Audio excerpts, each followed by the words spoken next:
Do the rich people cringe and say, don't tell them that, Rob? Yes. Don't tell people what you know. Right. Keep them poor. My father was the head of education, PhD, all that stuff. I go home and ask him, said, why don't we learn about money in school?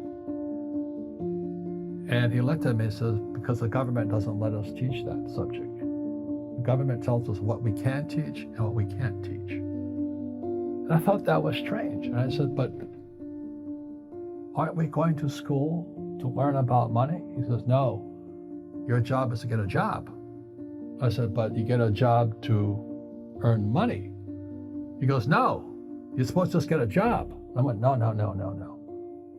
Isn't the purpose of a job to earn money? He goes, you're correct. I said, so why don't I just learn about money? I can skip the job part, you know?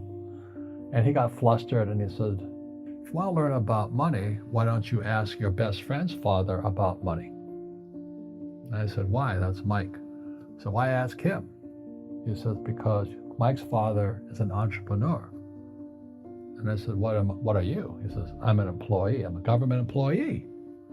I went, oh, what's the difference? He says, the difference is an entrepreneur must know about money, or they're no longer entrepreneurs. And he says an employee doesn't have to know anything about money because the government will take care of them, the company will take care of them. So I'm all confused. But I took my dad's advice and I trundled over to Mike's father's office and knocked on his door and I said, hey, I'm here, 9 years old. Teach me about money. He says, beat it, kid, you know.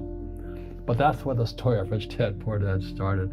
And finally, through persistence, my rich dad started teaching me about money on one condition. And that condition was he would never pay me. He says, the moment I pay you, you think like an employee. He says, that's the trap. Entrepreneurs work for free. And now I'm 9 years old, my head's going cracking in half. He says, you never want a paycheck. You understand that, kid?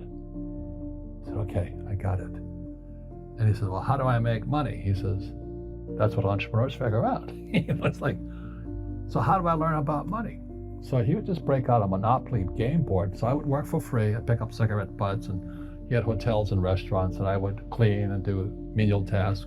And as I got older, I started getting into office work and marketing and accounting, and I was an apprentice basically, but I always worked for free. And he would teach me about money, but the way he taught me about money was playing Monopoly. And finally one day I got upset. I said, well, when are you going to teach me about money? He says, what do you think we're doing? We're playing Monopoly. He goes, no. What do you think we're doing? We're playing Monopoly. He says, what do you think we're doing? So I don't know. I'm teaching you about money. And then that's when, you have one green house. He says, there's many formulas for great success in money. There's thousands of them, but one of the best ones found on the game of Monopoly. It still is today. 4 green houses, 1 red hotel. I said, what? He says, one of the greatest ways to acquire great wealth is playing Monopoly in real life. 4 green houses, 1 red hotel. Well, is that all there is? He goes, that's it. And he says, what do you think I'm doing? And I went, I don't know. So then he took me out and he showed me his greenhouses. And 10 years later, when I was 19, I was now in school in New York, and I come back to Hawaii, and Rich Dad had bought the biggest piece of land smack dab in the middle of Waikiki Beach. And when you go to Waikiki Beach today, you'll see the Hyatt Regency Hotel. That was his hotel. Just like the game of Monopoly. Just like the game of Monopoly. Acquired assets and they became bigger assets. He just kept what's called an assemblage, because that property wasn't that big at the time. So he had to buy out all the small guys. Because Waikiki was a little dirtwater little town. So he'd buy out this shop owner, buy that shop owner. And it took him a while, but he finally assembled this large piece of property. And then he and Hyatt put up this giant hotel.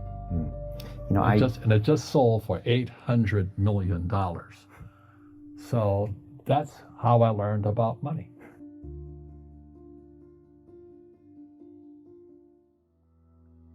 I've had financial crashes. I've had people stab me in the back, but they're all good because I grow from it. That's spirituality. Right. People who are afraid of making mistakes, like they teach in school, they don't ever grow. Because spirituality is there's good and there's bad, there's right and there's wrong, there's up and there's down. Most people only want to be right, they only want to be positive. Well, you can't have that. That's not reality. Well, I wasn't poor by most people's standards, but I came from a family with a poor attitude, if you know what I mean. Because rich, poor, middle class, poverty starts with a fundamental attitude. Poverty is passed on. It's taught in your families. And middle class is taught in families. And so the people right now who are sitting at home, who are struggling financially or worried about money or unhappy, they may be making a lot of money, but unhappy with what they're doing, it was probably taught to you. Your superego was taught, get a job, work hard, or you'll never be rich, or the rich are evil, or whatever.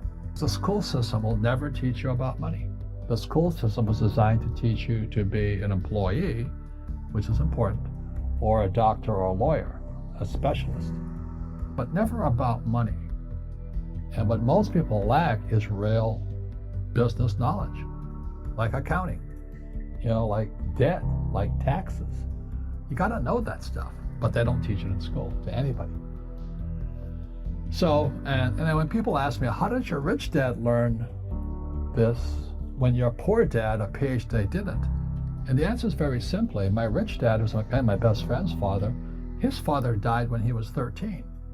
So her rich dad had this family business at 13 to run.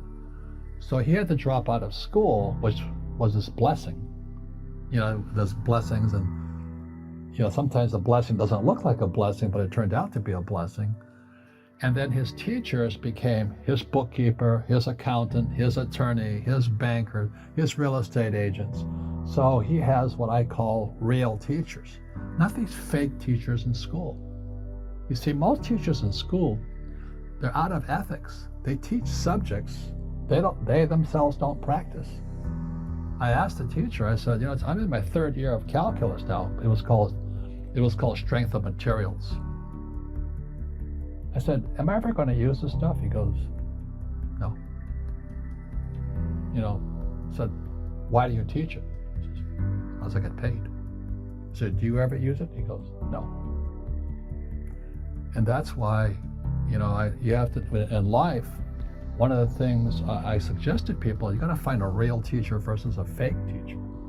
And a fake teacher is somebody who doesn't do what they teach.